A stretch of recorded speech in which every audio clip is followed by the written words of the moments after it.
Welcome to Freshman English. Comes the true story. In Long Beach, it all comes down to what you look like. Of the students the system forgot. Lady, stop acting like you're trying to understand Why our didn't you situation. explain it to me?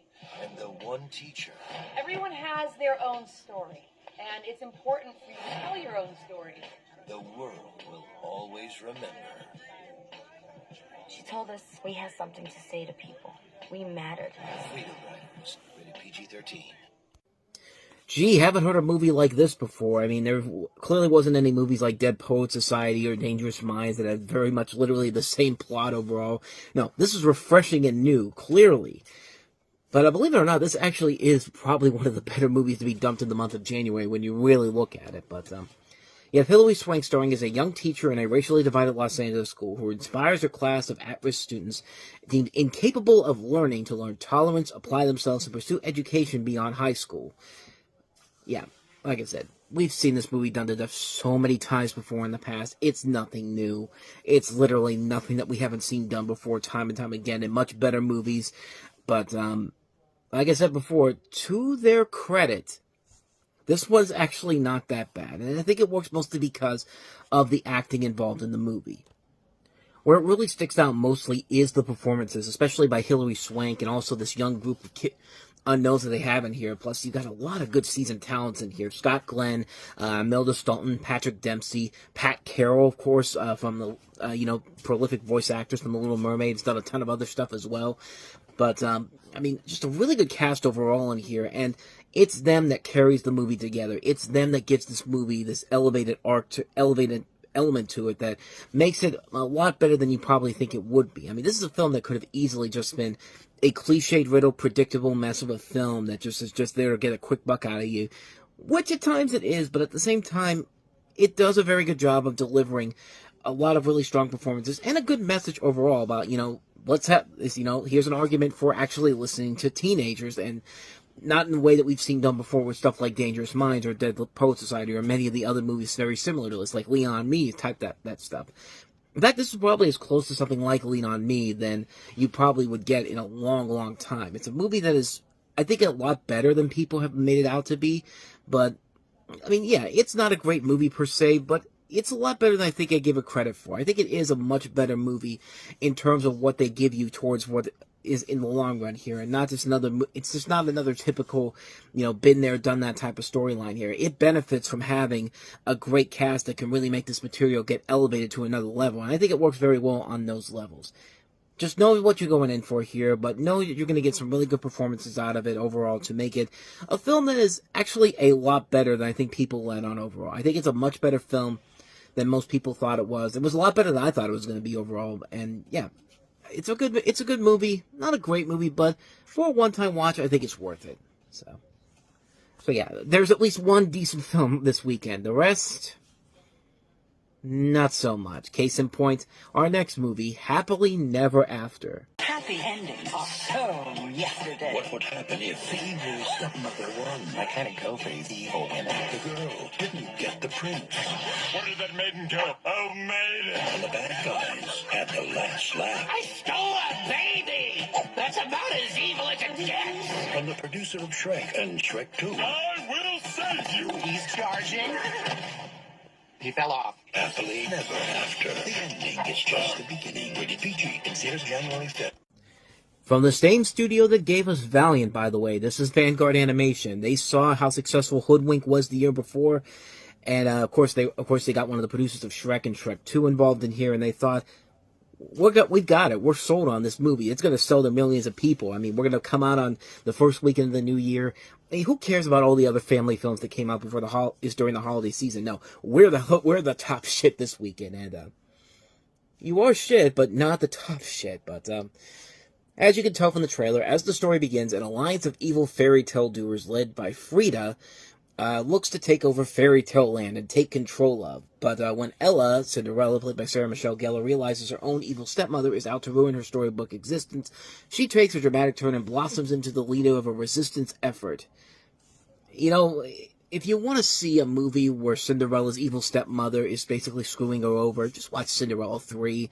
It's only going to come out a month later, and let's just say that it's much better than I thought it was going to be, per se, and it certainly is a million times better than this pile of garbage, and this is literally a pile of garbage, wasting a lot of really good talent in here.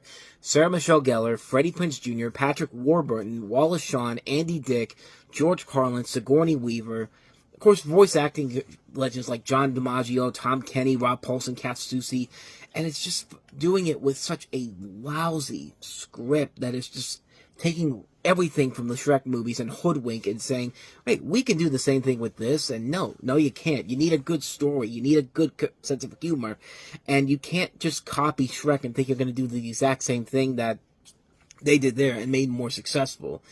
This movie just isn't it. This is just a terrible, terrible film that is just Lionsgate trying to bolster up their family film library, even though the films that they have in that library are not very good. In fact, they're just table scraps that studios probably dumped in the dumpster bin, and Lionsgate's just like, yeah, this will work, because, because every other independent studio was doing that. The Weinstein Company was doing that before, with, the year before, with Dougal, coming out shortly after Hoodwink, which Hoodwink worked.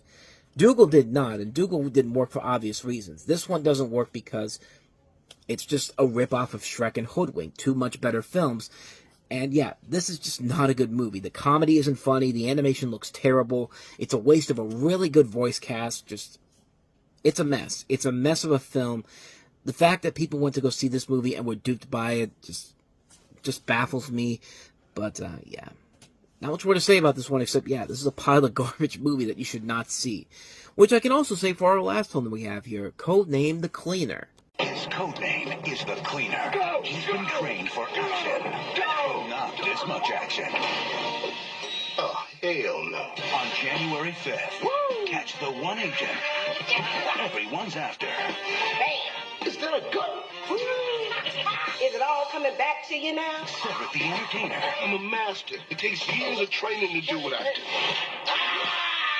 Codename The Cleaner. I never know about you. Rated PG-13. Starts January 5th. Oh my god, that was horrible. I completely forgot how bad this movie was, but after seeing that trailer, I was just like, this is even worse than I remember it.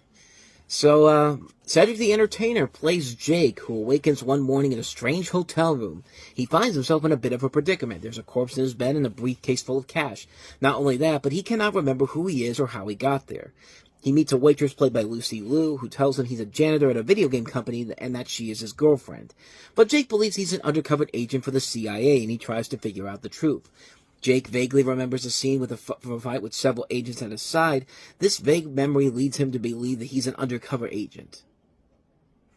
The thinnest layer of a possible storyline in this movie, and man, what a disastrous movie this really is. This is a terrible movie on so many levels. The story makes no sense whatsoever. Nobody knows what their motivation is supposed to be. This is the prime example of what happens when you try to make a movie led by Cedric the Entertainer, and you don't give him a movie to be entertaining in. Like, he's been entertaining in some movies. The Honeymooners, I thought he was very good as a side character. He's good in those roles. But this is Hollywood having no idea how to sell this guy to a leading role in a film. And let's pair him up with Lucy Liu and also Nicolette Sheridan, who's having a brief comeback because of Desperate Housewives. Because who wants to see that? And, there's just nothing here. The comedy isn't funny. I mean, you see it in the trailer there. Like, the comedy is just awful, and it's just cheap attempts at humor. Jokes that are so lazy and so put together. Bland sex appeal. Like, yeah, we get it. Nicolette Sheridan sexy on Desperate Housewives.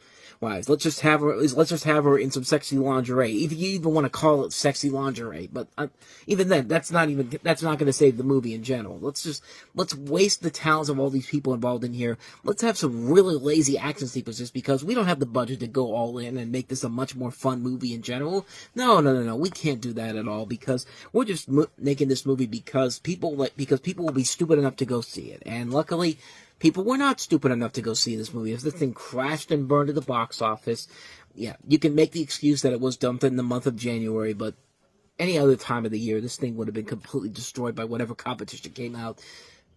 Just Just an awful movie. Just an awful, awful movie. This is the prime example of a movie that deserved to be dumped in the month of January because it was that terrible. And this is legitimately one of the worst comedies possibly ever made. I mean, that's really hard to say because there's been so many bad comedies in the history of the filmmaking, but this is right up there with some of the worst comedies ever made. This is absolutely abysmal. Avoid this one like the plague. It's a terrible movie. Just don't watch it, man. Just don't watch it. And what a sad, sad way for Les Mayfield to go out after making some pretty good movies early on in his career, and then the 2000s was just so disastrous for him. Yeah, like I said, avoid this movie like the plague. Codename The Cleaner. Just avoid it. What are they doing? They're stomping the yard. Where are you from? 7 years. We own this. At this school, one team owns it all. Take your hands off me, dog. But on January 12th, I'm gonna need you to teach all of us some of your moves. On step. he'll show them how to take it to the yard. Somebody's gonna have to bring him down a notch. I've never seen stepping like this before. Stomp the Yard, rated PG-13. I mean, what you see is what you get, really. Stomp the Yard centers on DJ Williams, played by Columbus Short, who's a college student at a fictional historical black university, who pledges to join a fictional Greek letter fraternity, and the film's central conflict includes DJ's fraternity competing in various stepping competitions against a rival fraternity of the same school. You also have Make It Good in here, Neo, the singer, and also Laz Alonso, Harry Lennox. A lot of notable names in here. Chris Brown is also in the movie as well. But, I mean, like I said before, what you see here is what you get. You either are going to buy into it or you're not. The school they're going to is a place that's literally called Truth University. I mean, maybe that's a real place somewhere, but I certainly have never heard of it before. But, yeah, like I said, you're going to this movie, you know exactly what you're going to get. You're either going to go in there and know that you're not going to get a very good plot overall, but you're going to go in there to see some impressive dance numbers. And the dance numbers in here are impressively done. They are really cool to look at. But other than that, though, the story has been there, done that before. We've seen the story like this done before so many times in much better movies, and just, it really has to be something that, a really good performance that's really going to elevate this to another level overall. And unfortunately, the film doesn't have that all the way through. But, like I said, if you know what you're going into and know that you're just going in there to see how cool the dance numbers are, yeah, I think you can have a good time with it overall. I thought it was just okay overall, so nothing really too significant to say about this one, but, yeah, like I said, nothing too crazy, nothing too spectacular. Know what you're going into, and you know what you're going to get in here. And that's what I kind of went into here. Not a great movie, but the dance numbers are pretty cool overall. So with that said, let's move on to the next movie we have here, which probably is the best overall movie of the week, which really isn't saying a whole lot, but, Alpha Dog. What? Pull over. I didn't do anything.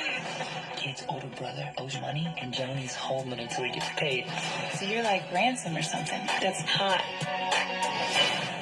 He goes home. Everybody's looking at life. Lord, give me a sign. This winter, We got kept, kid. That's a joke, right? how far do you go There's a missing person poster on every street corner. when there's no turning back? I would never rat you guys out. Yeah, we know that, man. Alpha Dog, rated R. Bruce. What the hell was up with that hair, man? I mean, he's good in the movie overall, but I'm sorry, Bruce Willis, you had to have, there's no way you looked at that hair and you realized, this is perfect, this is going to go right with my performance in this movie. Because, yeah, that hair just looks absolutely horrible on him, and like I said, it kind of takes away from the good performance he has in here. Everybody in here is really good, but, it's 1999 in Claremont, California. Middle-class 20-somethings talking trash, waving guns, hang out in the pack, I should say. You have Johnny Truelove, played by, was it Justin Timberlake or Emil Hirsch? It's Emil Hirsch who plays Johnny Truelove here. I thought it was one or the other, but he's a drug dealer and son of an underworld figure. He threatens Jake Mazursky, an explosive head case who owes Johnny money. Jake responds by breaking into Johnny's house. On impulse, Johnny and a couple of pals kidnap Jake's 15-year-old brother, Zach, and Zach is okay with it, figuring that his brother will pay the debt soon. Johnny assigns his buddy Frankie, played by Justin Timberlake, to be Zach's minder, and they develop a brotherly friendship. Zach parties with his captors as things begin to spiral out of control. Groupthink, immorality, and fear of prison assert a hold on the pack. Is Zach in danger? So there's a little bit of a Training Day mixed in with a little bit of Lords of Dogtown, considering that a lot of the people from Lords of Dogtown are in this movie. Emile Hirsch, like I said, Justin Timberlake is also in here. I don't think he was in that movie, but a really good cast overall in here. Ben Foster, who's really good in the movie. Sean Hatosi, Anton Yelchin, the late Anton Yelchin, who plays the person that was inspired by the real story behind this. Sharon Stone, Bruce Willis, you see Amanda Seyfried there, Dominic Swain, Chris Marquette, Olivia Wilde, Vincent Kartheiser, pre-Mad Men, Holt McCaney, Harry Dean Stanton, a lot of really good talent all throughout this movie. And it makes for a very compelling film overall that works really well because of how strong the performances are in here. Let's talk about Nick Cassavetes, and what a way to go from The Notebook to this. I mean, this just shows that the range of directing that the guy has on his resume, and this is a film that really works because of how well the performances are, how engaging the story is. It's a really impressively put together movie. It's a kind of a been there, done that storyline, but it works because you get so invested in the storyline here. They kidnap this kid, and the kid's just like, okay, I'll join along for the ride, and of course he eventually becomes a part of that pack overall, and it leads to a lot of good intrigue and controversy and decisions of what to do next overall. And it's not afraid to go over to play it safe either. It goes hard at times when it needs to, and good lord, like, it's not afraid to get extremely violent when it needs to, and it plays well to the storyline that they're trying to tell here. It's a really good movie. It's one that I think is definitely very underrated. It's a film that kind of came and went when it came out. Plus, it shows what Justin Timberlake can do as an actor overall. I think he's a very capable actor as a whole. And yeah, I think he works very well in here for the little bit that he's in. It shows what he could do later on down the road. And yeah, he's really good in here. Everybody here plays their parts very well. It's a really damn good movie, man. I can't recommend this one enough. Definitely check it out. It's a very underrated film, Alpha Dog. So with that said, let's go ahead and move on to our last film that we have here, and that is the killer crocodile movie, Primeval. Jack the Ripper. 5 victims. The Zodiac Killer. 6 victims. Gustav, over 300 victims. And still at large. My God. Primeval, rated R, starts January 12th. You never heard of Gustav? You probably never did after this movie again, because honestly, I never even heard of Gustav before or after this movie came out. I mean, this is a film that's making it seem like that this guy's on the same level of this crocodile's on the same level of some of history's greatest killers, and 5 kills for one person, 6 for the other, over 300 for a crocodile. I think we can make the assumption here that, yeah, the crocodile is obviously going to have a much longer lifespan here, because nobody's really going to go and find a crocodile that's killed 300 people like they would find somebody that has 5 or 6 different kills overall. I mean, maybe that's just my thinking about it, but bottom line is that this is not a very good movie overall. It's a film that centers around a team of American journalists who travels to Burundi to film and capture the infamous crocodile Gustav. And it's inspired partially by a true story, and I will say that I'm a little disappointed that that commercial did not have probably the funniest scream I've ever heard in the trailer for a horror movie. I mean, if you watch the full trailer for this, you may not know what I'm talking about here, but these couple seconds here just make me laugh every single time I see it. I'm sorry, I don't know if it was the editing or not, but that makes me laugh every time I see the trailer. I don't know if it's because it's 2 different scenes going together, but for some reason, that scream just makes me laugh every time I see it. I mean, it's just, I don't know what it is. It's just, it's one of those little things where it's just like, it really should not be that big of a deal to anybody else, but I laugh pretty hard every time I see that little bit there in the trailer for this. But it's the only thing I remember most from that movie is because of that little bit there. Because everything else about the movie is pretty much garbage. I mean, this was Dominic Purcell's first big movie after Prison Break was the big success on Fox. Orlando Jones is in here for some reason, I guess, and Brooke Langton, because we haven't heard from her since The Replacements, which is a much better movie overall. But yeah, the biggest problem with this movie overall is that the film has no idea what it wants to be. Does it want to be a serial killer movie? Does it want to be this mystery thriller where we learn all the details about this thing? Or does it want to be a crocodile movie, a killer croc movie on the levels of Lake Placid or Anaconda? It doesn't know which one it wants to go for, and because of that, the movie suffers because of it, because we can't take this threat seriously if we have no idea what the intentions are for the film. Are we supposed to take this seriously, or is this supposed to be a silly, stupid, guilty pleasure film? And the film can't decide on which one it wants to be, and because of that, it suffers big time. We can't get scared by this crocodile, and the kills in here aren't even that impressive to begin with here. There's a lot of dry moments in here where literally nothing happens for a good chunk of time, and it's just completely a waste of your time overall. It's just, there's nothing about it that works overall. It's not a good movie. It's the definition of a film that was dumped in this month because the studio realized what crap it was. And yeah, they know it's not going to make any money anytime soon. So yeah, avoid Primeval like the plague. But like I said, that scream though, priceless. Arthur always knew the Invisibles were real. Follow me. But he never imagined he'd get to be one of them. It's incredible. On January 12th, The kingdom's mine. I mean, of course, ours. it's an adventure We've got to stop them. bigger than he ever dreamed. I like this kid. Arthur and the Invisible. This film is not yet rated in theaters everywhere, January 12th. Yeah, you might be wondering why the show isn't over yet, because, yeah, I completely forgot I was supposed to do this last one here. I caught it before I finished the show, though. That's the good news.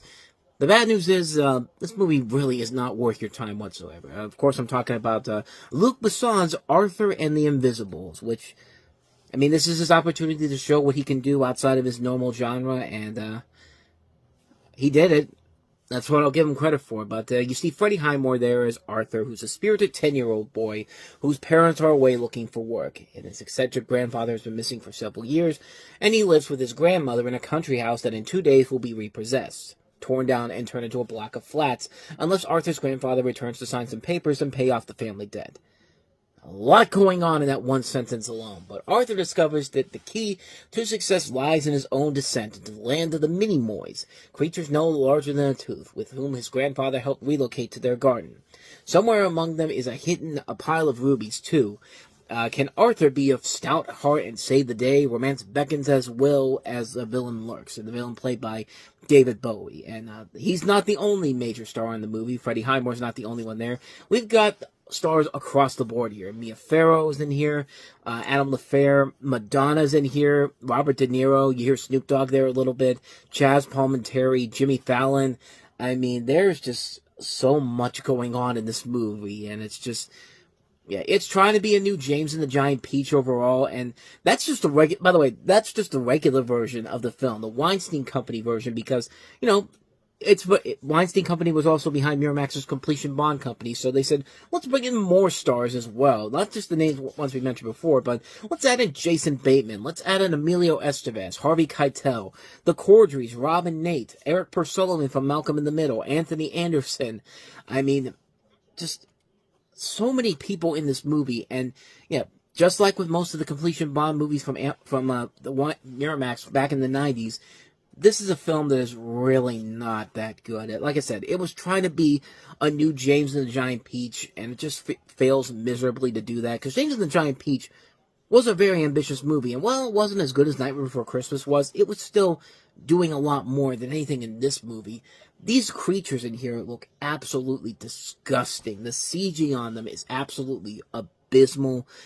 The comedy isn't funny. Luc Besson is trying his best to branch out of his norm, but this was the kind of the beginning of the downfall for him, because honestly, Luc Besson has not made a lot of good movies in the last 20 years. I mean, one of his movies he's made is one of the worst movies I've ever seen in my life, and we'll eventually get to that one when we get to 2014, just to give you kind of an indication of what that movie is, but, yeah, these movies are not, his movies as of late have not been that great overall. In fact, he hasn't really done anything that spectacular probably since The Fifth Element, and even then, that was, what, 30 years ago almost?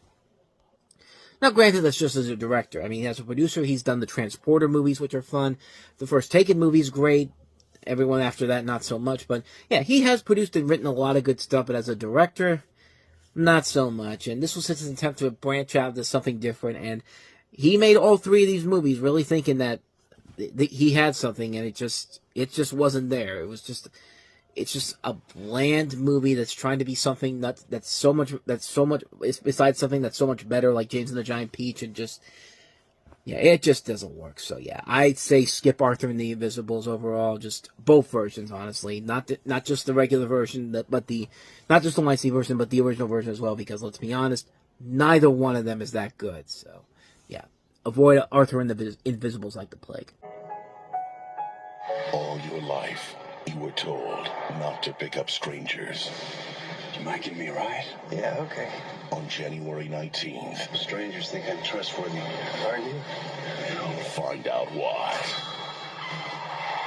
From the producers of the Texas Chainsaw Massacre.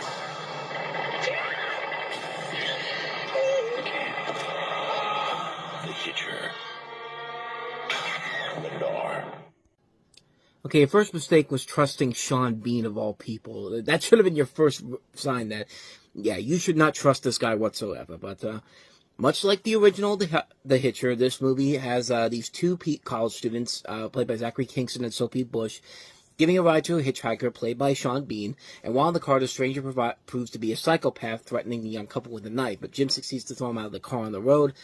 The next morning, the young couple sees John in another car with a family, and while trying to advise the driver that the man is dangerous, they have an accident. And while walking on the road, they find the whole family stabbed in the car, and John sees that the driver is still alive. He drives to a restaurant seeking for help, but the police blame Jim and Grace to the murder and send them to the police station. However, John kills the policeman and pursues the couple, playing a tragic and violent mouse and cat game with Grace and Jim. I mean, straightforward, it's pretty much just the original Hitcher, except much stupider, and has nothing of value to it whatsoever, except it's got younger people in there, names you might recognize if you watch One Tree Hill on the WB, and, yeah, if you knew who Sean Bean was. But this is just a really bad remake of a silly but fun cult classic film with Rutger Hauer, C. Thomas Howell, and Jennifer Jason Leigh. I mean, the original works because it was made in that time when they didn't mind bad reviews. They didn't mind the fact that they weren't going to make the greatest movie ever. As long as they were entertaining the audience that they were going for, it was all going to be fine and dandy. But here, this is a movie with a much bigger budget. You got a big studio behind it. You got Michael Bay behind it, who thought that, hey, I made Texas Chainsaw Massacre successful, so I should be able to do this to all the classic horror movies. And if Texas Chainsaw Massacre at the beginning was the proof of that, yeah, not a good sign whatsoever. And the problem is, none of these characters are convincing whatsoever. Sean Bean's not convincing as the hitchhiker in here. Sophie Bush and Zachary Knighton are your typical lackluster, mediocre kids in peril, if you will, because they're college students, so technically they are kids, but not by that much. But even the kills in this movie aren't really that impressive. There's nothing of value to the film whatsoever. It's a film that knows exactly what it is, and it's just a film that's trying to get out there, have that one great Friday, and then be never heard from ever again. Seriously, do you know anybody who ever remembers this movie ever since it came out? No, of course you haven't. Nobody has. So yeah, we can be quick on this one. The Hitcher sucks. Yeah, avoid it like the plague. So let's get to the good stuff finally. Let's get to my 2006 leftovers. And if you're wondering why this is a crumpled up piece of paper, yeah, I accidentally threw this paper out before I realized I forgot to record this, didn't today? So yeah, you see we've got about 10 movies here to look at here. So we have a lot to get to here. I'll try to be as quick as I can with them. So let's start at the top right here. Let's start with Bambi 2. From the imagination of Walt Disney, innocence was born, friendships were formed, and a legacy was created. Now, look who's here! An all-new movie. Boy, am I glad to see you. Bambi and the Great Prince of the Forest. Poor little fella, so young to be without his mother. Who better to raise the young prince than the great prince himself? Me? Woohoo! A prince does not woo who. He doesn't? A prince maintains control at all times. Whoa! You're gonna need a lot of practice. Come on, I can teach you. But will a son's courage This is it. Come on, Bambi. You can do it. Well, you want to talk about one of the biggest surprises in a long, long time. Who would have thought we'd ever see a Bambi 2? And whoever thought it would have come out in 2006, believe it or not, it actually held the record for the longest span of time between two consecutive installments of a franchise, with the first one being released in 1942, the sequel being released in 2006. And, you know, it's surprisingly one of the best, if not the best, direct-to-video sequel Disney has ever done. And that's saying a lot, but the film takes place in the middle of Disney's original Bambi, with the Great Prince of the Forest, now voiced by Patrick Stewart, dealing with the now motherless Bambi, now voiced by Finding Nemo's Alexander Gould. And I've said in the past that Bambi's my favorite movie of all time, but the one thing I always say about that movie that I really don't like is the transition between the death of Bambi's mother and then it cutting to a happy springtime setting. It ticks me off every time I watch that movie. This is a film that perfectly bridges that gap. It could have easily worked in the original film. It literally starts off right after Bambi's mother dies and shows the aftermath of the event, and by the end of the film, it's ending on a much more positive note that would have been more perfect to cut back into the original film. I've said before, like, if you stopped it right at the original film, right at the 43-minute mark, and then go to Bambi 2, it works out better. And I've tried it before. It blends together so much better when you do just that. When you have this tragic scene where Bambi's mother gets shot and then killed, and then immediately it cuts to these happy little springtime birds, like, it just really irks me a lot when that happened in the original movie. But when you put these two together, it just works together so well. It just perfectly meshes very, very well. On top of that, the animation is incredible. Like, it's amazing that this didn't get a theatrical release by Disney, because they were putting animated movies like this on the big screen. I mean, they did it with the Winnie the Pooh movies. They did it with the Jungle Book 2, Return to Neverland. So really, it wouldn't have been out of the complete realm of possibility for this to get a theatrical release. In fact, I actually think it did internationally. I can't remember where it was, but I think it did get an international theatrical release. And like I said, it would have been really something if this would have gotten on the big screen in 2006. That would have been really, really impressive. But this is a great movie. I love this movie a lot. The story works really well. Both Stewart and Gould fit these roles very well. You do buy the father-son dynamic that they have in here. It runs at a good enough pace. It's a great, solid animated film that surprisingly beat my expectations the first time I watched it. If you wanted to see a really good sequel to one of Disney's finest works, Bambi 2 definitely is that movie, and it really is the best direct-to-video sequel Disney has ever done, and that really is not saying a whole lot, considering how bad most of those movies have been, but this is a really good movie, man. I can't recommend this enough. If you love the first Bambi, you're going to love the hell out of Bambi 2. So with that said, let us go ahead and move on to the movie that I was supposed to do last year, but I completely forgot about it. Let's finally talk about Hoodwinked. Unspeakable cry seems to be speaking words from God. The greatest legends of the forest will unite. Bring it, honey. One is fearless. I'm not like other rats. One is merciless. Not cool. And one is clueless. What kind of candles are those? Hoodwinked, rated PG. In theaters everywhere Christmas. See, this is what happens when you have an independent studio making a big animated movie. They don't have the budget to make great animation overall. It looks very choppy. It looks like a very generic film. But really look at the film itself and look at what it's able to accomplish. You have a really damn good movie. And Hoodwinked is one of those big surprises that really came out of nowhere. It's just like, where the hell did this come from? So in the movie, the candy recipes of the goodie shops have been stolen by the Goodie Bandit, and many animals are out of business. While the police are chasing the criminal, there's a mess at Granny's house involving Little Red Riding Hood, the wolf, the woodsman, and Granny, disturbing the peace in the forest. They are all arrested by the impatient Chief Grizzly. Detective Nicky Flipper is in charge of the investigation, and each accused gives his or her own version of the incident, and Flipper uses this information to disclose the identity of the evil Goodie Bandits. And yeah, it's not a very good concept overall. It's a film that's clearly trying to rip off Shrek in a number of different ways, but not completely rip it off. This is a movie that does the complete opposite of what Happily Never After did, a movie we talked about a couple weeks ago. But this film does this in a way where it actually does it very cleverly. It does it very smartly. It's very funny. And a lot of it comes from the writing. You could tell the writers of this movie put more of their effort into the writing in this, the voice casting in here, because there's an impressive voice cast. Anne Hathaway as Little Red Riding Hood, Glenn Close as Granny, Jim Belushi as the Woodsman, Patrick Warburton as the Wolf, Anthony Anderson, David Ogden Stiers Exhibit, Andy Dick, Chaz Palminteri. I mean, really, really good cast overall in here. You could tell the people who made this movie clearly wanted to make something that wasn't just a knockoff movie. They didn't want a repeat of Valiant. They didn't want a repeat of Happily Ever After. They wanted to make a movie that really felt like something new and different. The only thing that's holding it back is the animation. And the fact that the animation looks very choppy and looks occasionally very stop-motion-y at times. 'Cause I think that's what they said before when I read about this, was that this was actually one of the earliest animated films to be completed independently funded. And so basically gave the filmmakers creative control of whatever they wanted to do. But it also didn't help that the budget was very much restrained down. So there really isn't enough there to, like, give the animation the bigger budget that it deserves. But like I said, the movie works mostly because of everything else. The writing is very good. The comedy is really funny at times. The voice work is top-notch. I mean, everything else about this movie is great. It's a funny movie. It's very slick. It's very clever. It's really enjoyable.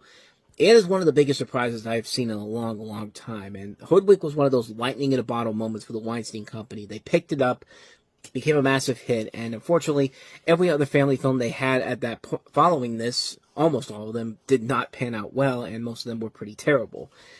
Most of them. I mean, they did release the first Paddington to theaters, so there is that. But yeah, this is one of their other better animated films. It's a film that is terrible on the animation front, but everything else is just pitch perfect. It's a lot of fun.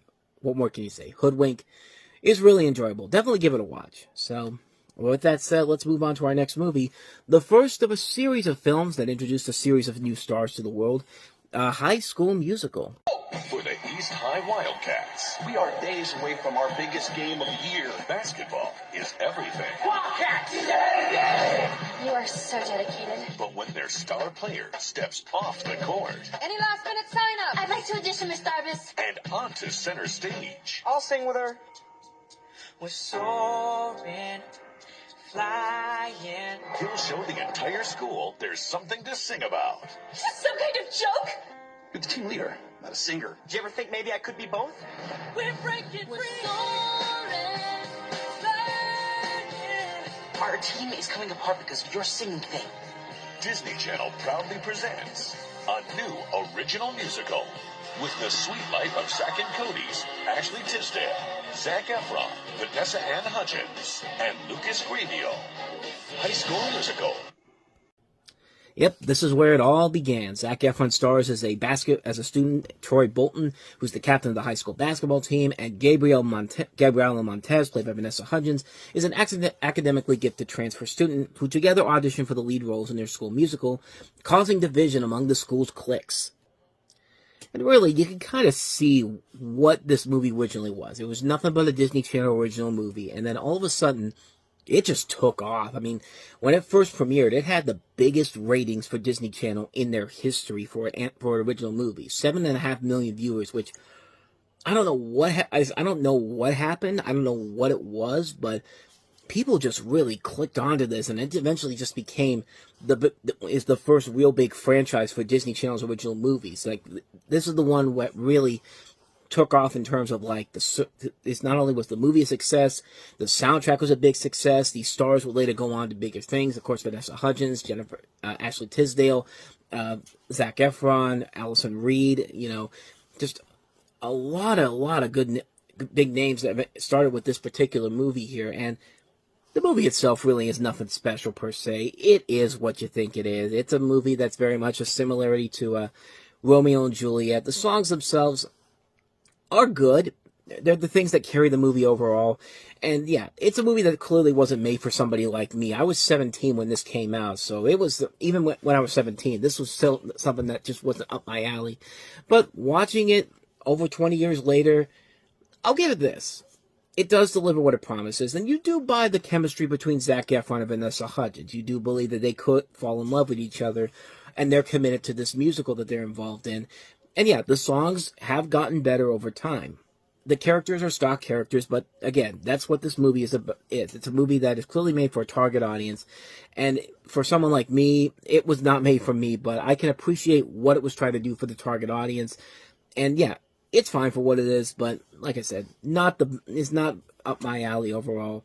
But like I said, it would start off a series of films that would continue on, at least for the next 2 movies, but we'll eventually get to those 2 down the road. But that's High School Musical. So let's go ahead and move on to the next film I have here, Stuart Little 3, The Call of the Wild. Premiering only on DVD and video. An adventure of epic proportions. For a hero as big as a mouse. Stuart, it's a long drive. Did you go potty? Mom! Stuart Little is hitting the trail. Hey, Snowbell, y'all ready for a vacation? You call spending the summer in a cabin in the woods a vacation? I call it cruel and unusual punishment. And he'll show everyone he can make it on his own. Don't worry, I'll catch up with you around the next bend. Forgive me if I'm not overwhelmed with confidence. Stuart Little 3. See, here's an example of why the hoodwink formula can't work on every animated movie. Case in point, why was Stuart Little 3 CG animated? I mean, Stuart Little 2 was not that old. It was still only about 4 years old at this point. And I mean, they did an animated TV series, a 2D animated series for HBO that could have been, you could have gone that right, but no, you not only went with CG animation, but you went with the worst choppy CG animation ever with this. And I haven't even told you what the plot of the movie is, because really, do you care about that plot at this point? In the film, Stuart and his friends spend their summer vacation in a cabin near Lake Garland. During the vacation, Stuart befriends a smooth-talking anthropomorphic skunk named Rico, and a mysterious beast takes the family cat Snowbell. Michael J. Fox, Gina Davis, and Hugh Laurie reprise their roles from the original film. It's bad when you can't even get Nathan Lane, Jonathan Lipnicki, or Steve Zahn to come back for this. I mean, you got an Academy Award winning actress and the guy who was playing it big as Dr. House on House at the time. I mean, they were able to come back, but you couldn't get Nathan Lane, Jonathan Lipnicki, and Steve Zahn to come back. What were they doing in 2006? Honestly. But, like I said, it is what it is, and it's not a good movie per se. The first 2 movies are at least fun.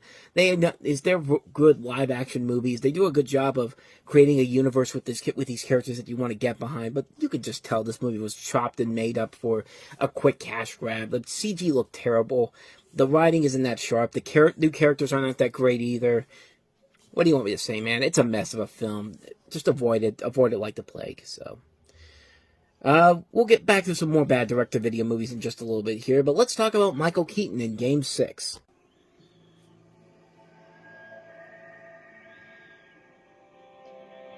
October 25th, 1986 is the biggest day of playwright Nicky Rogan's life. I have never worked on a show where the leading man has a parasite in his brain. This is all your history. That parasite is eating it. Not because a critic wants to destroy his play. You'll write a review so devastating it will shatter your career. Not because his marriage is ending. How could you do that? Well, I'm a man. She's no woman. She's my gynecologist. I've been talking to a prominent divorce lawyer. No problem. He has his own submarine. But because tonight, his beloved Boston Red Sox are 1 game away. This could be it. From winning the World Series. I'm sure it'll work out fine. I'm sure Bill Buckner will not make a critical play that will completely destroy every Boston Red Sox fan that night, per se. But this is Game 6. Nicky Rogan, played by Michael Keaton, has a new play opening on Broadway, and many agree he has written the best play of his career, or has he? A critic is slated to review him, and he's ruined many a playwright with his scathing words. He becomes concerned, but instead chooses to obsess over his Red Sox for their chances against the Mets in Game 6 in the 1986 World Series. Will the Sox and his play come crashing down on the same night? I mean, I think history has pretty much told us what exactly is going to happen with the Mets and the Mets and the Red Sox in the World Series. But this is a really good movie. It's one that I remember first hearing about during Eben and Roper, and written by Don DeLeo, directed by Michael Hoffman, featuring a cast that includes Robert Downey Jr., Bebe Neuwirth, Griffin Dunn, and Catherine O'Hara. This was a great little underrated film. It's a film that not a lot of people really talk about all that much because it kind of came and went, but it was a movie I really wanted to see because I saw it on Eben and Roper, and I just got so invested by it, and I wanted to see it because I like Michael Keaton a lot. And yeah, it's a really good movie. It's an engaging character study on this character Michael Keaton plays. He's also got like a parasite in his head, which surely doesn't remind you of anybody who's about to become a critical part of the White House later. But all that aside, but yeah, the movie itself really is good. It's a really impressively put together film.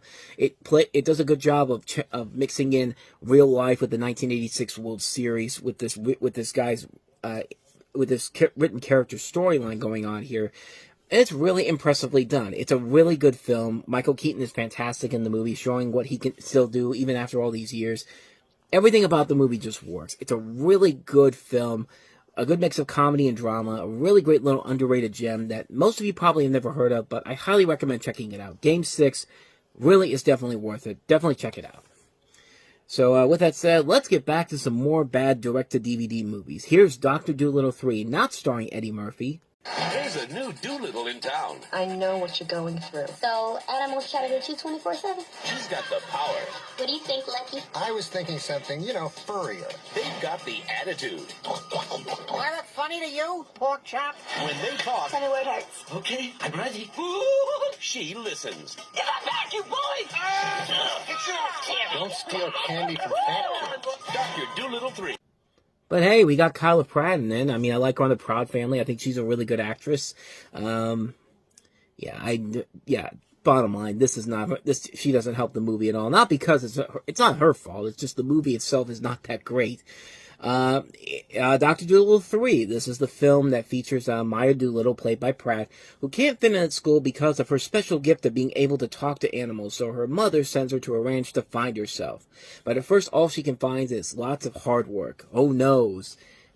Plus, I just love how they just randomly say, yeah, she's got the ability to speak now. Just go with it. I mean, that's literally how I feel like this movie is. It's just like, just go with it, man. For all I know, they probably did mention that she could talk to animals in Dr. Dolittle's in the first 2 Dr. Dolittle movies, but I haven't seen them in a while, so I can't really say for certain. But even if they did, this is still a lazy film. I mean, it's about as cheap and generic of a direct-to-DVD sequel as you can get. It's a shame because, like I said, I really like Kyla Pratt. I like her on The Proud Family. I've seen her on One-on-One. She's been on a lot of stuff I've really liked overall. I like her as an actress. I think she's really good. And a movie about her using those special abilities to talk to animals could be funny, but you could just tell there was no effort being put into it. It's half-assed effort, if at the most. It was never meant to be seen on the same caliber as the previous Eddie Murphy movies, and it's just existing on the name recognition of the title, and that's it. And it's funny, because I stopped that trailer there, and it said, coming soon only to theaters. It's just like, bitch, please, you had no intentions of putting this in theaters at all. Like, you really thought you were going to sucker people into this movie with not a whole lot of name recognition, without Eddie Murphy in there. I mean, Norm Macdonald is back in here, but even then, even Norm Macdonald can only do so much to save your movie. And here, it's just not enough here. The movie is just a mess. Yeah, just avoid it. Yeah, I feel bad for the people involved here, because they deserve so much better. But how about a good direct-to-video movie now? Here's a good direct-to-video movie, this time from Disney, Leroy and Stitch.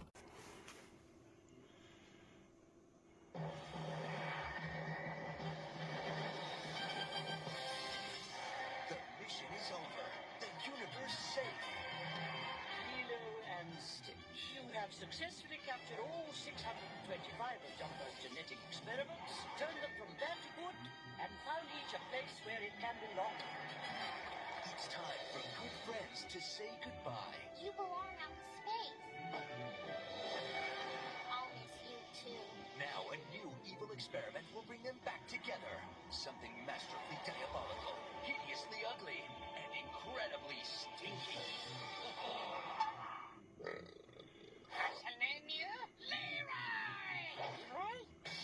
You can join the fight for the galaxy in an all-new movie, Leroy and Stitch, coming to Disney DVD June 27th. I mean, technically not even really a movie per se. It's really the series finale of the Lilo and Stitch TV series. And quite literally it is, because you have Lilo, Stitch, Jumbo, and Pleakley finally catching all of Jumbo's genetic experiments and finding the one true place for them on the planet Earth. And so everyone's offered positions in the Galactic Alliance, turning them down so they can stay on Earth with Lilo. But Lilo realizes her alien friends have places where they belong, and it's finally time to say aloha. Meanwhile, Gantu has left Earth and broken Dr. Dr. Hamsterville out of prison, who's planning to create and clone a new experiment named Leroy, one that will allow him to take over the galaxy. And it's kind of interesting how all of this is the animated TV series. This is the one that gets the series that has this epic feature-length final episode. And much like the rest of the Lilo and Stitch movies, as well as the show, it's really good. It's a really good, fun movie, and an effective and enjoyable climax to not only the series, but the Lilo and Stitch franchise as it is, because this would eventually continue on with Stitch going on to live with a Japanese girl. I haven't seen it, but I've only seen like little bits and pieces of it, so I don't really know for certain about the story overall. So don't quote me on that. But don't ask me how I felt about that, because I haven't seen much of the episodes for that. But back to this, the animation overall does look really good. It's on par with the series, with a little bit of a brief upgrade to give this a little bit more of a theatrical edge to it, even though this is a direct-to-video release. It does a good job of wrapping up the original story. It does get a lot of nice emotional moments, especially when they're saying goodbye in the middle of the film. The action sequences and the visuals are very impressive to see. It's cool to see all the clones of Leroy going up against the 626 experiments from the series. It is very stylized, very creative, and very action-packed. It does lead to a very silly, but it's fitting for the climax of this franchise in general. It's what you expect to see from this. None of the sequels will ever top what makes the original Lilo and Stitch show special. All of them are good movies. They're watchable quality. They're worth checking out, including this one. It's a nice finale to the series with a great animation, comedy, action, and drama. You can ask for the show's final outing. This is a really good movie. Now, if the live-action remake can even try to do keep up with quality of any of these, I think we might be in some good hands, but I sincerely doubt that. But I'm still looking forward to it, just because I like the design of Stitch. But with all that said, let's get back to another film that you probably have never heard of, but it's a great movie with Ryan Gosling in it. This is Half Nelson. This song is called Half Nelson, for those times when you're feeling kind of stuck. So in the film, Ryan Gosling plays an inner-city middle school teacher who forms a friendship with a student played by Sharika Epps after she discovers that he has a drug habit. It's actually based off of a short film made by Anna Bolden and Ryan Fleck, who would later go on to create. They would also be. They did. What was the movie they did? Because they worked on Captain Marvel. That's what you probably know most for. But they did stuff like I've got it right here. Sugar. Which one was that? Was that the one with Ashton Kutcher in it? Or no, that was something else. It was another movie that had a similar title to that with Ashton Kutcher in it. But after that, they did It's Kind of a Funny Story, and that was a film that I only remember a little bit from when I saw it back in the day. I'd have to check it out again just to be sure. But this is the same people that made those movies, and it's a film that also features, by the way, Captain America. Anthony Mackie is in the film, and everybody in here works really well. Ryan Gosling is really damn good. It shows you that The Notebook was not just a fluke film. Like, this guy has a bright future as an actor, which we've seen time and time again. It was actually the first time he's ever been nominated for an Oscar, too. He was nominated for Best Actor in this movie. So it's a film that probably should have been more well-known, but it quickly came and went. Not really a lot of people remember it, per se, but it is a really good movie. It's an impressive film that shows you the acting capabilities of Ryan Gosling as a whole. It shows you what he can do as an actor, and he's fantastic in the film. It's a great character study. It's a great, interesting storyline. It's a really impressive film, one I highly recommend checking out. Half Nelson. Now let's get back to some crap again. Here's another Disney direct-to-video sequel that's definitely not as good as some of the other ones we've talked about already. Brother Bear 2.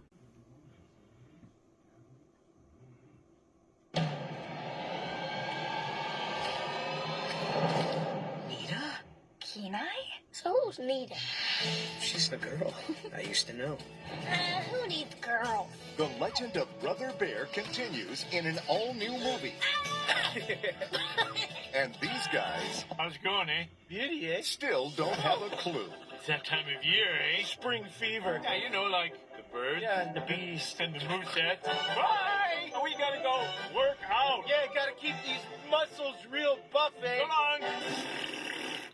This summer, no matter how hard they try to get along... We're still getting a brush up from those moosettes. So we thought we'd appeal to their olfactory sense. Ew. I got news for you, little brother. That wasn't mud. It's Brother Bear 2. What the hell did you think you were going to get? In this movie, the adventures of Bear brothers Kenai and Cody continue. While the first film dealt with Kenai's relationship with Coda, this one focuses more on his bond with a young human named Nita, played by Mandy Moore. You know how the first Brother Bear is kind of run-of-the-mill and generic and pretty boring, but has some really great-looking animation to it? Yeah, imagine that movie, again, only with an even dumber and more generic storyline, and yet still has some really good animation to it. I guess this was when Disney was slowly but surely phasing out their direct-to-video animation library, because the budgets on these kept getting much bigger and bigger, and they were looking much more impressive and more impressive. We'll see that more with Cinderella 3 and The Little Mermaid 3 as well, but yeah, Brother Bear 2 is a film that has some nice animation to it, but even then, it's Brother Bear 2. What did you think you were going to get? At least with the first movie, you could tell there was at least some effort being put into it story-wise. Most of the effort seemed to come from the animation to get on that one, but here, this is another one of those examples of sleepwalking through a project and just doing this for nothing else but to make a quick buck. I mean, it's nothing but a bad cliched little jokes that have been done much better in other movies. A story that just sucks all the way through. It tries to trick you with these gorgeous scenes of animation, but even then, it's still not worth it in the end. If you really want to see either one of these movies, just watch the first one and just be done with it. You're not going to get much out of it, but it's certainly a lot better than having to sit through Brother Bear 2. So yeah, let's go ahead and wrap this up on a much more positive note. Probably one of the most criminally underrated direct-to-video movies that came out around this time, and one of the greatest underrated Christmas specials ever, Bah Humduck, A Looney Tunes Christmas. Holiday movie that's got it all? Happy holidays, Mr. Duck. Bah, humduck! Look for the all-new original movie, Bah Humduck, A Looney Tunes Christmas. Merry Christmas, everybody. Based on the classic tale, A Christmas Carol. What do I look like, an ATM? But with loony flair. What's up, Duck? This holiday hit comes with action, romance, My Christmas kitty, and suspense. your toad. With all your favorite Looney Tunes characters. Yeah, assistant manager, put me a Porky Pig reporting for due service, sir. Teaming up from the past, present, and future. To help teach Daffy Duck the true meaning of Christmas. You mean a big, big birdie. Holy for holy, you can say that again. Plus, get your wish list of DVD extras. Now that's the kind of holiday jingle I like to hear. Look for the all-new original movie, Bah Humduck, A Looney Tunes Christmas. Only on DVD, just in time for the holidays. Can I please have a second chance? Now, I think most people that grew up in the 90s and 2000s can agree that one of the first adaptations of A Christmas Carol they ever saw was Mickey's Christmas Carol. And yeah, it still holds a place with them in their hearts, and rightfully so. It's great. But did you know that 5 years prior to the Mickey's Christmas Carol short being made in '83, Warner Brothers tried to do a version of A Christmas Carol with the Looney Tunes, a short called Bugs Bunny's Christmas Carol, part of the special Bugs Bunny's Looney Christmas Tales in 1979, and really not that good. No, seriously, it's pretty lame. It's hard to do the entire story of A Christmas Carol in just 7 minutes' time, and even the Looney Tunes couldn't do it right. So nearly 40 years later, Warner Brothers decided to do it, to say, hey, let's give it one more shot, and let's actually make it a movie this time. And thus we have Bah Humduck, A Looney Tunes Christmas, which is essentially the Looney Tunes spoof of the classic tale of A Christmas Carol, with Daffy Duck in the role of Scrooge, Porky Pig in the role of Prout Cratchit, Bugs Bunny in the role of Uncle Fred.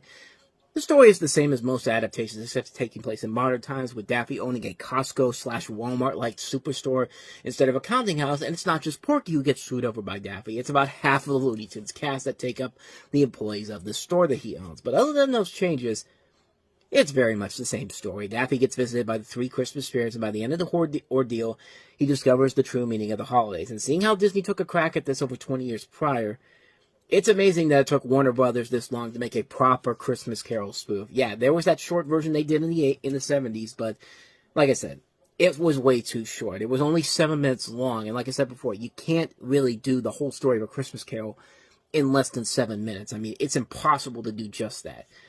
But the way this does it here, this one does it much, much better. The way they lampoon the story of A Christmas Carol is absolutely brilliant. I love the way they handle this. I love the moment at the end when Daffy is now reformed, and then he has that quick realization of, what the hell am I doing? I'm going to give all these people this money and vacations. I'm going to go out of business. Maybe it's not too late for me to change my ways. And he thinks about taking it back, and then all of a sudden, you know, Porky's daughter, I was going to say Petunia, but no, that's his girlfriend. Porky's daughter in here. I'll just say Porky's daughter, but, you know, she gives him a cookie, and it's just like, okay, I'm not going to do that. And like, I like that they snap out of this. Like, I can't name any other adaptation of A Christmas Carol that's ever done that before. I mean, Scrooged is a much different take of A Christmas Carol, but even they wouldn't go that far with it to have him go like, what am I thinking? What am I doing all this thing? Like, I love how this is one of the first ones that actually did that.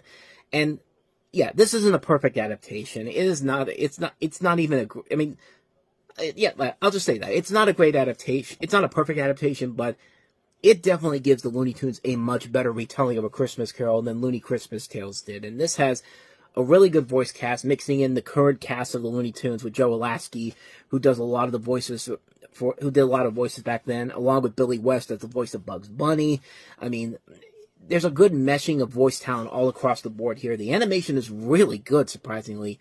There's an overall really enjoyable story. I like the changes they make in here that actually give this an edge compared to other Christmas Carol adaptations.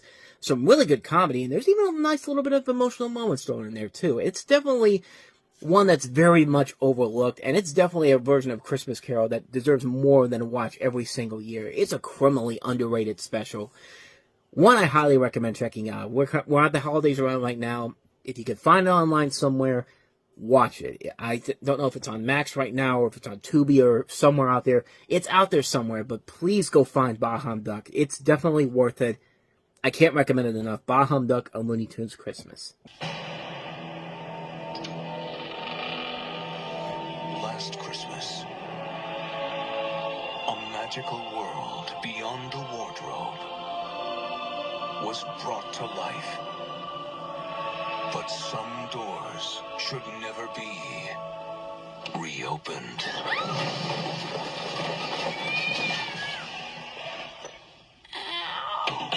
From two of the 6 writers of Scary Movie. I've had it with these X on this damn plane. I heard you. Now, can you please go get some braid or a knife or something? Discover what it takes. I'm so hot. To survive an epic movie. You're the future kings and queens of Narnia. A talking beaver. Beware of the wizards. My name is Harry Potter. Aren't you a little old to still be a student here? Nonsense. I am but 14. Play with Willie. Look, a chocolate river. That's actually the sewer line. Hit it off with the mutants. We'll stand behind you. And kick it Welcome to my farm fate. in Narnia. Say what's up to the honeys. Yo, Diddy. Take that.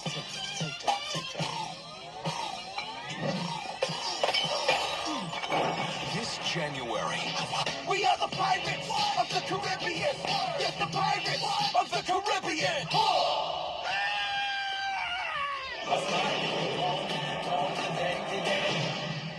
epic movie. My son, you are truly invincible. Oh my God, you shot my eye! Why would you do that?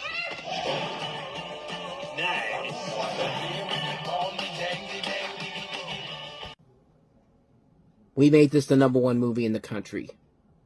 We made this a blockbuster hit. Why? Why did we do that? Why didn't we do the same thing to the good spoof movies? Why wasn't superhero movie, which was made by real people who know what they're doing with spoof movies, why wasn't that the big hit? Why wasn't Reno 911 Miami the big hit? No, we have to make this movie the big hit that it was. And like I said before, this isn't even a spoof movie. It's mostly just a reference movie of everything that's happened in the last year. Because literally, the plot is a parody of the epic film genre. And I put epic film in quotation marks because, you got the Chronicles of Narnia, that's an epic. Harry Potter's an epic. Pirates of the Caribbean, X-Men, Charlie and the Chocolate Factory, those are epics. There's the references to the Da Vinci Code. You see in the trailer the Snakes on a Plane reference. You see Borat in there because he was popular. You could tell that this movie was made so goddamn quickly that nobody gave a crap of why this movie was called Epic Movie. They just had to make a movie referencing everything that happened in the last year, and someone said, let's just come up with a title. I don't know, Epic Movie. Perfect, put it out there. It's so bad that even 20th Century Fox wanted nothing to do with it. You notice their logo nowhere on this trailer whatsoever. Like, you know it's bad when the studio that's putting this out is so ashamed of this movie that they're not even bothering to put their own studio logo attached to it. Like, that is how bad this movie is. Like, when a studio is so disappointed with the result that they have here that they don't even want their own studio logo attached to it, you know you're in for a really bad movie. And this is a really bad movie. Date Movie at least had some brief flashes of promise to it. There were some funny moments here and there in Date Movie. Not enough to make the movie watchable. Even in something like an epic, in this movie here, there was one moment that did make me laugh, and that was the scene with the Superman parody, with the guy getting shot in the eye, with the Superman character in here getting shot in the eye. Like, that was funny. That's one joke out of millions of other, not even jokes, but like I said, references. They reference stuff that's been popular the last year. Like, you see P. Diddy in there. You see MTV Cribs. They make pointless references to Star Wars. They even have Star Wars, they have the, I can't even remember who they are now. Stormtroopers. I should know this. I know Star Wars so much. They have Stormtroopers in this movie for no reason. You know, they make references to Paris Hilton. What makes Paris Hilton part of an epic movie? Nothing. Like, nothing about this movie makes any sense whatsoever. The jokes are not funny. Nacho Libre gets mentioned in here for no reason except for the fact that it was one of the most notable movies that came out last year. So, throw it in there. Like, that's what this movie is. Not even a parody film, not even a spoof film, just a reference film. This is the type of film that the directors look at this and go, hey, remember this? Remember this? Remember this from the past year? Remember this from the past year? Who cares if it actually doesn't amount to anything funny in general, but you remember it. It was in your life for the past year, so thank you for your money. That's literally what the movie is. Nothing about this movie works on any level whatsoever. It's not clever. It's not funny. It wastes some really good talent in here. Like, Fred Willard's in here again. So is Jennifer Coolidge. Why are they in here? Like, why do they keep wasting their talents on these movies? Like, just, it's such a disastrous movie, man. Like, and not even the disaster movie that literally called disaster movie that came out not but 2 years afterwards. Well, not even that, a year and a half after this movie did. But I'm just rambling on here. I mean, bottom line, the movie sucks. This movie really, really sucks. This is not funny. It's not clever. The references are completely idiotic and stupid. The jokes are not funny. Just avoid it like the plague. It's one of the worst movies ever made. And just when you think it can't get any worse from these two guys, we still got a long way to go. But, yeah. What more did you expect me to say? It's epic movie, for God's sakes. How about a really good movie that came out this weekend? Here's Joe Carnahan with Smoking Aces. Buddy Israel. No form of witness against the mob has been as crucial as Buddy. Aces. He's real. $1 million hit fee would draw some huge flies. When do we get consigned?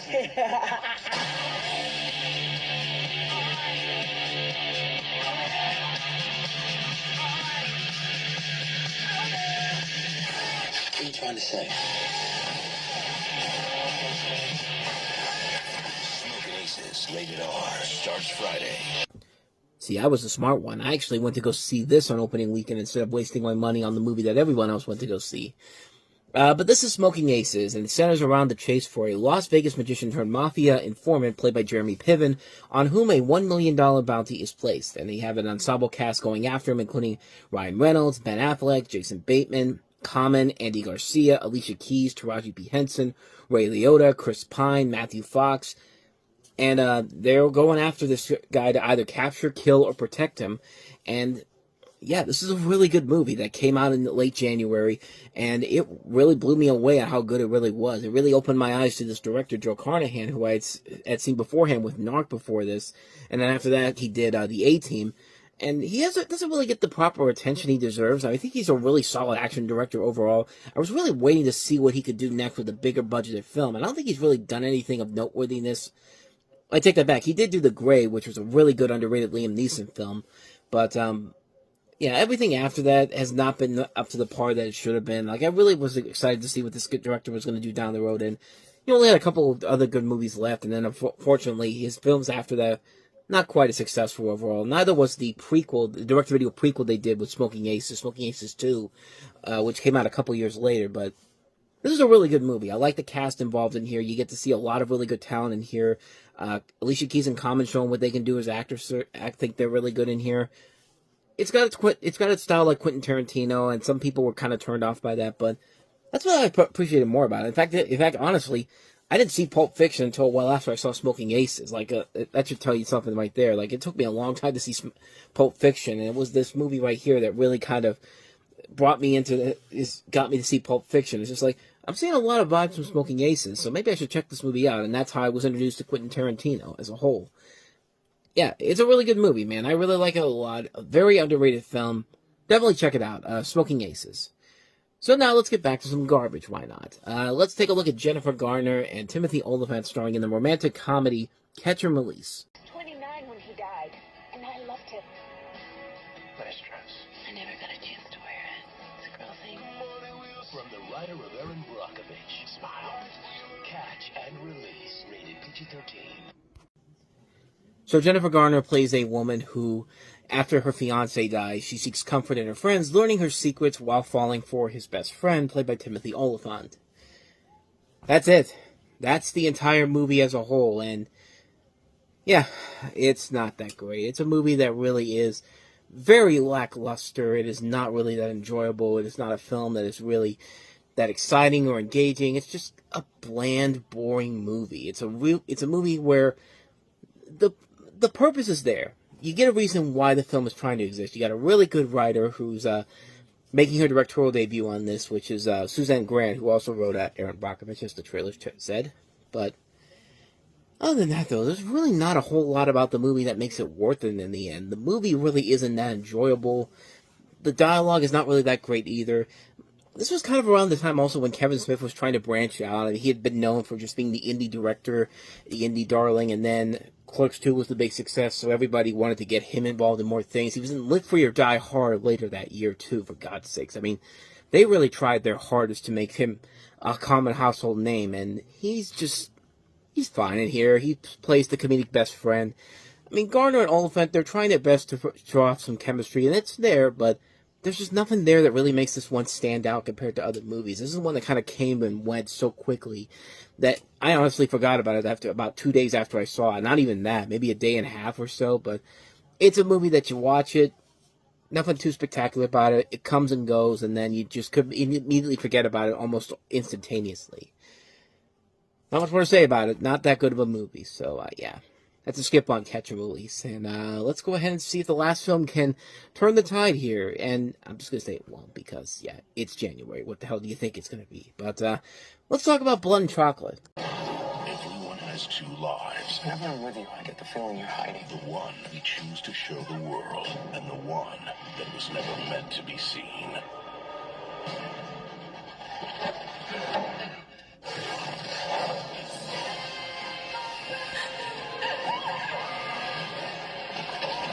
I wanted to protect you. And you? Shoot him. Blood and Chocolate. Ready PG-13. In theaters everywhere. January 26th. So in Bucharest, Romania, the orphan Vivian was raised by her aunt after losing her parents 10 years ago in the Rocky Mountains of Colorado. How you go from Colorado to Romania is beyond me, but just go with it. Her family belongs to a bloodline of werewolves, and Vivian is promised to the leader of the pack, Gabriel. When the American cartoonist Aiden, who is researching werewolves for his publisher for the next edition of his magazine, meets Vivian, they immediately fall in love with each other. However, the evil son of Gabriel and Vivian's cousin Rafi poisons Gabriel about the love of Vivian, forcing her to choose between her bonds and with her family and her passion for Aiden. So, yeah, this is another one of those movies that brings in a little bit of Romeo and Juliet in here. I mean, this movie isn't quite as gay as The Covenant is, but it's not quite gay in a way that's not intentional, but it kind of is, like Twilight. There's nothing. It's kind of right in the middle, and not in the good way. Like, this movie is just, it's bad. It's another one of those movies that is clearly trying to rip off Underworld from the same people that made Underworld, by the way. This was their attempt to try to create another franchise out of this, and it failed miserably because The acting is not that great, wasting a lot of talent in here. The writing isn't that good. You got Aaron Kruger and Christopher Landon. Landon, of course, went on to direct, become a huge part of the Paranormal Activity movies and did a lot of other movies as well. Happy Death Day, Freaky, and yeah, the movie doesn't work because there's nothing of value to it whatsoever. The werewolf effects are not great. It's your typical CG schlock. The acting is not that great. The romance is not that great. It's just not a good movie. It's a film that is really poorly put together. It's a film that clearly knows what they're trying to do. They're trying to rip off Underworld, make another hit out of it, and people were smart enough not to buy into it. And yeah, for a good reason, because the movie was not very good. What more can you say? It's Blood and Chocolate. And even the title doesn't make a whole lot of sense. But yeah, Blood and Chocolate, yeah, you can avoid that like the plague as well.